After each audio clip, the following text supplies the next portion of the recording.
Saludo para todos los hermanos y amigos en el nombre glorioso de nuestro gran Dios y Salvador Jesucristo, deseándoles a todos las más ricas bendiciones del Dios Todopoderoso.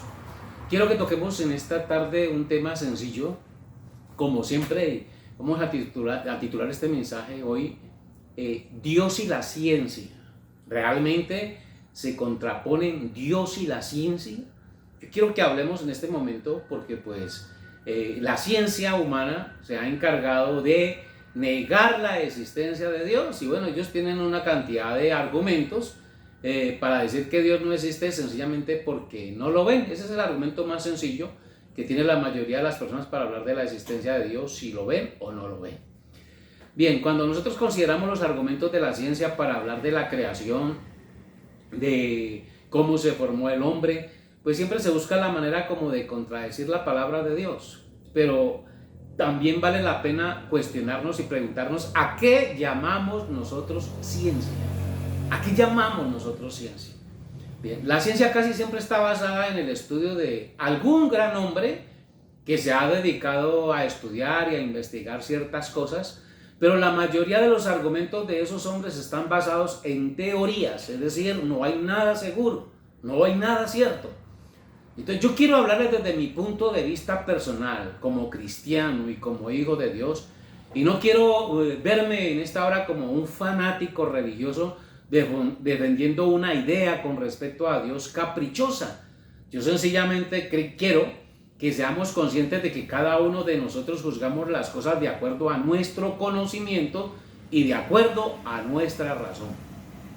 Cuando yo escucho a la ciencia hablar o a los que defienden los argumentos científicos, yo me baso en algo y digo, bueno, los científicos se basan para decirnos a nosotros acerca de la creación o de la aparición de la vida sobre la tierra, y nos hablan de los hombres, y algunos dicen que venimos de unos seres inferiores, venimos de las bestias, venimos de seres unicelulares que hace millones de años aparecieron aquí sobre la faz de la tierra, y de ahí fue evolucionando la vida y llegamos a lo que somos hoy. Bien, yo quiero que nos preguntamos nosotros como humanos, ¿hay algún ser vivo que nos pueda hablar con seriedad, que nos pueda hablar a nosotros y nos dé la suficiente credibilidad para saber qué pasó hace 1.000.000 de años atrás? Nosotros basamos nuestras creencias en lo que un científico nos dijo, por lo que él ha estudiado y por lo que le ha investigado, y por las cosas que él en su investigación, en su imaginación y en su pensamiento trata de acomodar para darnos a entender a nosotros las cosas ahora y decirnos que hace tantos millones de años hay unos seres que desaparecieron, otros que aparecieron, y nos hablan de la creación, de una explosión, nos dicen que el mundo se va a acabar en millones de años. Y yo digo, un mortal, que el que más vive de nosotros, y por más que sepa, alcanza a vivir 100 años, digamos nosotros. Que de esos 100 años estudiará 90 años. ¿Y cuánto tiempo se le llevaría a él para tratar de demostrar que algo de lo que ha sido creado tiene tal determinada edad para decirnos 1.000.000, 2.000.000, 3.000.000 de años? Nosotros sencillamente basamos nuestra fe, o los que creen en la ciencia humana, que niegan la existencia de Dios, que niegan la palabra de Dios, entonces basan su fe en asuntos que pasaron hace millones de años atrás, y el decir de todos es que la ciencia lo ha demostrado. ¿Quién me va a demostrar a mí hoy día qué pasó hace millones de años? Entonces a lo que quiero llegar es que necesitamos fe. Necesitamos fe para creerle al científico lo que dice, y como también necesitamos fe para creerle a Dios lo que dice, para creer la palabra de Dios. Entonces la conclusión aquí es que usted decide en qué pone su fe, si en un mortal o en un Dios que es eterno. Cuando la Biblia nos habla de Dios, nos dice que Él es el mismo ayer, hoy y por los siglos. Hablamos de un ser eterno, de un ser que se sale del factor tiempo en el cual nosotros vivimos. Cuando nosotros hablamos del tiempo, hablamos de principio y de fin, porque hay un tiempo en que todas las cosas comenzaron, y hay un tiempo cuando todas las cosas terminarán. Y entonces alguna vez un hombre me preguntaba, ¿quién hizo a Dios? Una pregunta que me hizo alguien, y me dice, ¿y quién hizo a Dios? Le decía yo a él, bueno, usted acaba de hacer una pregunta muy interesante, porque la pregunta por sí misma nos mete a la eternidad, nos introduce a la eternidad. Y entonces yo te voy a hablar de un ser que es eterno. Ahora definamos qué es eternidad. Eternidad es algo que no tiene principio y que no tiene fin. Es decir, que Dios sencillamente siempre ha sido. Que alguien me decía, bueno, pero alguien tenía que haberlo creado. Y dice, pues si yo le digo quién lo creó, usted me va a decir quién creó a ese que creó a Dios, o quién creó a ese otro que creó a este Dios, y quién es el abuelo o el tatarabuelo o el antecesor del otro. De todas maneras, entonces vamos a una eternidad. Para nosotros, para mí como creyente, yo resumo las cosas en una palabra muy sencilla. Dios es el origen de todas las cosas. Él es el principio y Él es el fin. Él es el mismo ayer, hoy y por los siglos, y eso es lo que la palabra de Dios enseña también. Apocalipsis capítulo 1 dice, yo soy el que estuve muerto, mas he aquí que vivo por los siglos de los siglos. Amén.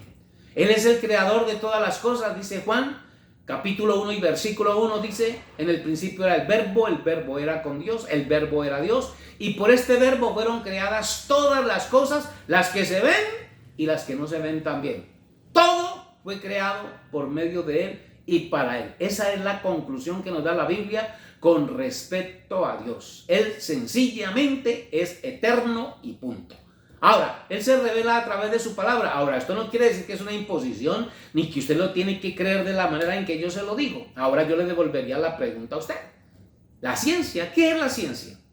Los diferentes argumentos pudiéramos analizar un argumento por otro, uno por uno. Analizar argumento por uno y se nos iría una eternidad analizando y tratando de explicar una cosa y la otra. Pero quedémonos con una de las cosas más importantes, el origen del hombre. El origen del ser humano. Bien, la Biblia dice que Dios hizo al hombre perfecto. Eclesiastés, en su último capítulo, dice uno de los hombres más sabios en la historia de la humanidad, considerado por la Biblia, claro, porque para los que no creen en la Biblia, pues Salomón no será el más sabio. Bien, pero pues para los que creemos en la Biblia nos dice que Salomón es uno de los hombres más sabios de la Biblia. Y este Salomón, analizando cosa por cosa, porque él habla de una cantidad de cosas impresionantes en sus meditaciones. Nos habla de las hormigas, nos habla de los conejos, nos habla del agua, bueno, nos habla de casi todo lo que ha sido creado. Y entonces Salomón concluye su discurso diciendo, he aquí he visto esto, que Dios hizo al hombre perfecto, pero ellos se buscaron muchas cuentas. Analizando desde este versículo de Salomón, dice que Dios hizo al hombre perfecto, pero ellos se buscaron muchas cuentas. Ahora bien, lo que yo veo a través de la palabra de Dios es que Dios es algo así como una empresa manufacturera. Un ejemplo, los que hacen neveras, para tomar un ejemplo, los que hacen neveras. Cuando usted le venden una nevera, viene un manual que le dice cómo se maneja la nevera. Si usted maneja la nevera moderna y no estudia el manual, sino que usted trata de adivinar cómo funciona esto aquí, esto para qué es muy probable que usted salga dañando el aparato si usted no sabe cómo funciona ese aparato. Para eso es el manual, para que usted vaya siguiendo las instrucciones a través del manual. Pues bien, Dios hizo al hombre y le dejó un manual también. Dios creó los cielos y la tierra y le dejó un manual también para que de acuerdo a este manual el hombre ponga a funcionar las cosas creadas a su favor, incluyéndonos nosotros. ¿Cómo funcionamos nosotros? ¿Para qué estamos hechos nosotros? Entonces, la Biblia es el manual del hombre de Dios. La Biblia es el manual del hombre de Dios. Cuando nos apartamos de la Biblia y comenzamos a hacer las cosas a nuestra manera, lo echamos a perder todo. Ahora mi conclusión es esta. Si Dios hizo al hombre perfecto, ¿por qué ahorita somos lo que somos? Estaba en una universidad dando una enseñanza hace unos días que me invitaron a una universidad para compartir con los alumnos de dicha universidad y hablamos precisamente de eso, de dónde viene el hombre. Sencillamente les digo, el hombre viene de Dios. Y entonces uno de los alumnos me decía, pero ¿qué tal la teoría que dicen que el hombre viene de la bestia? Yo le decía al hombre, bueno, eso es una teoría, pero si yo me voy a la Biblia, yo veo a través de la Biblia que es todo lo contrario. La Biblia dice que Dios hizo al hombre perfecto, pero ellos se buscaron muchas cuentas. Entonces el ser humano no es que venga de las bestias, viene de Dios. El origen del hombre es perfecto porque Dios es perfecto. y la Biblia dice que Dios hizo al hombre a su imagen y semejanza. Lo que sucede es al contrario, en vez del hombre ir subiendo, que es lo que la ciencia nos dice que vamos subiendo, que vamos escalando, es todo lo contrario, estamos bajando. En la medida que nosotros nos apartamos de la palabra de Dios, nos parecemos más a las bestias. Nos parecemos más a los micos, a los gorilas y a cualquier bestia que usted quiera ver, porque un hombre que no tiene temor de Dios es una bestia. Un hombre que no tiene temor de Dios, por eso se emborracha, por eso se droga, por eso mata a su esposa, mata a sus hijos, por eso viola niños, por eso roba a los demás, por eso asesina por un celular, por eso se aprovecha de las necesidades de los demás. Por un ejemplo, nuestros gobernantes en su mayoría, no digo que todos, son unas bestias. Ellos están interesados en arruinar y en llevar a la humanidad al caos, a la destrucción y a la desgracia, porque ninguno de ellos está interesado en que el hombre se supere en lo espiritual y conozca a Dios, comenzando por ellos mismos. Estos políticos modernos no saben nada de Dios. Se están inventando leyes que van en contra de la palabra de Dios porque se creen más inteligentes que el que escribió esta Biblia.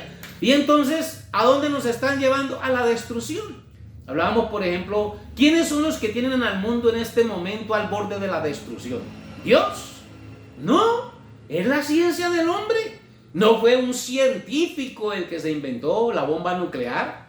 No fue un científico el que tiene estos países armados unos contra otros, que somos capaces de matarnos y acabar con tantas cosas maravillosas en un segundo, cuando no somos capaces ni siquiera de crear una flor. No somos capaces de darle vida a una pequeña planta.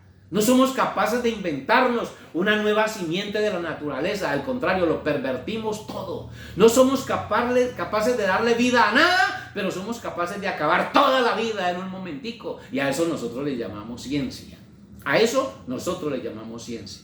Yo siempre he dicho que para los científicos, la Biblia dice que lo loco de Dios es más sabio que los hombres, porque la gente dice que lo de Dios es locura.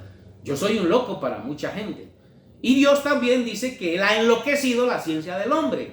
Bien, ahí nos vemos nosotros en ese debate. Dios dice que la ciencia está loca y la ciencia dice que Dios está loco, o que los que creemos en Dios estamos locos. Eso es lo que dice el capítulo 1 de Primera de Corintios, si usted lo lee, Primera de Corintios capítulo 1 y el capítulo 2. Y entonces hay una pelea entre la ciencia del ser humano y la ciencia de Dios. Ahora, repito, es usted el que decide con cuál ciencia se queda. A mí me llama mucho la atención de ver los seres humanos, los científicos, lo he dicho en otras enseñanzas y lo repito ahora, que a mí me extraña cómo es que gastamos miles de millones de dólares enviando satélites, cohetes, astronautas al espacio buscando vida en otros planetas. Y yo digo, si invirtiéramos ese dinero que estamos gastando por allá, mandando para el espacio, para investigar vida en otro planeta, si invirtieran ese dinero en la vida que hay en este planeta, ¿no nos convendría más? ¿No nos convendría más si invirtiéramos, por ejemplo, en cuidar el agua, en cuidar el aire, en cuidar nuestra atmósfera, en cuidar nuestras selvas? Estamos buscando vida por allá y aquí acabamos de la que hay aquí. Me pregunto, si encontráramos vida en otro planeta, ¿qué nos ganamos? Díganme ustedes, científicos, ¿qué se ganan si encuentran vida en otro planeta? Si se llevan la misma naturaleza bestial, torpe y estúpida de aquí, acabaríamos con la vida en otro planeta. Donde quiera que esté la vida, vamos a acabar con ella porque no sabemos cuidar los regalos de Dios. Dios nos dio Dios nos dio este planeta. Cuídenlo, lábrelo. Eso fue lo que Dios le dijo al primer hombre. Cuide este paraíso, esto es un paraíso. Cuídelo. Pero no, acabamos con este y estamos buscando otro. ¿Para qué? Para acabarlo también. Estamos buscando agua en otros planetas. Y aquí donde hay tanta, no la cuidamos. Aquí donde hay tanta, no la cuidamos. Aquí vemos a los narcotraficantes destruyendo hectáreas de selva para sembrar sus cultivos. Y vienen los que quieren defender a la gente de la droga y destruyen otra cantidad de selva tratando de destruir los cultivos.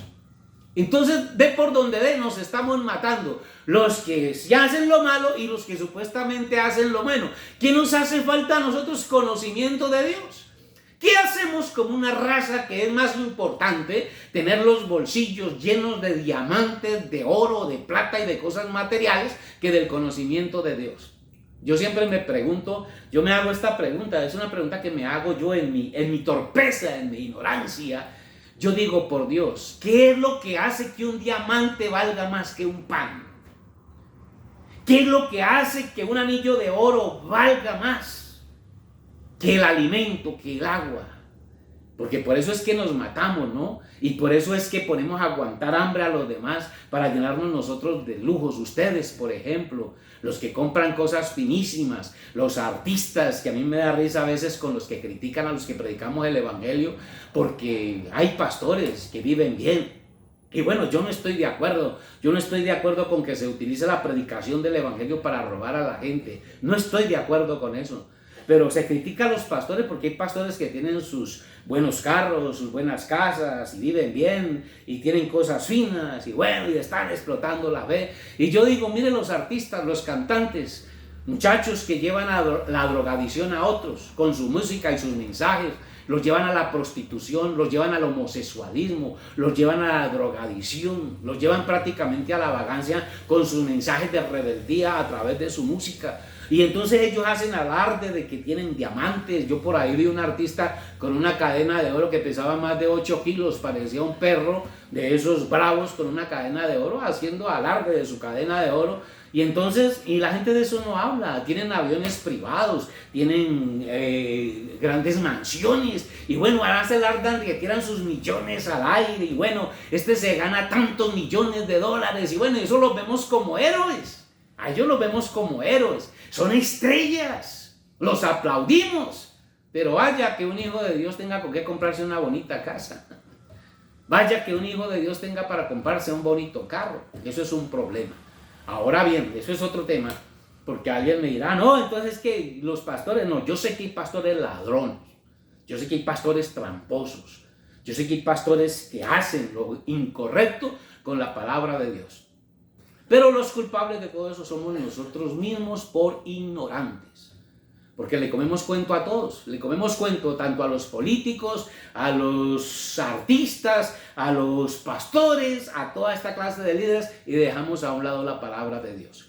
Voy a dejar con ustedes este versículo ya para terminar. Capítulo 9 y el versículo 23 de Jeremías. Yo lo cito mucho porque me encanta este capítulo. Jeremías 9:23 dice, no se alabe el sabio en su sabiduría, ni el valiente en su valentía, ni el rico en sus riquezas. Podríamos decir que esas son las tres fuerzas que mueven el mundo. Los valientes, los sabios y los ricos. Y entonces Dios dice, no se alabe en eso el ser humano, no se alaben en eso las personas, pero alábense en esto los que se hubieren de alabar. Siéntase importante usted en esto, si se quiere sentir importante, en conocerme y en entenderme que yo soy el Señor. Es decir, que yo soy Dios, que hago justicia y misericordia porque estas cosas quiero, dice el Señor. De manera, mi hermano y amigo, yo dejo este pensamiento con ustedes. Más adelante seguramente estaremos profundizando más en otros temas, pero deseo que mi Dios les bendiga, les dé sabiduría y no se olvide nunca buscar primeramente el reino de Dios y su justicia, y las demás cosas vienen por añadidura. Bendiciones del Dios Todopoderoso.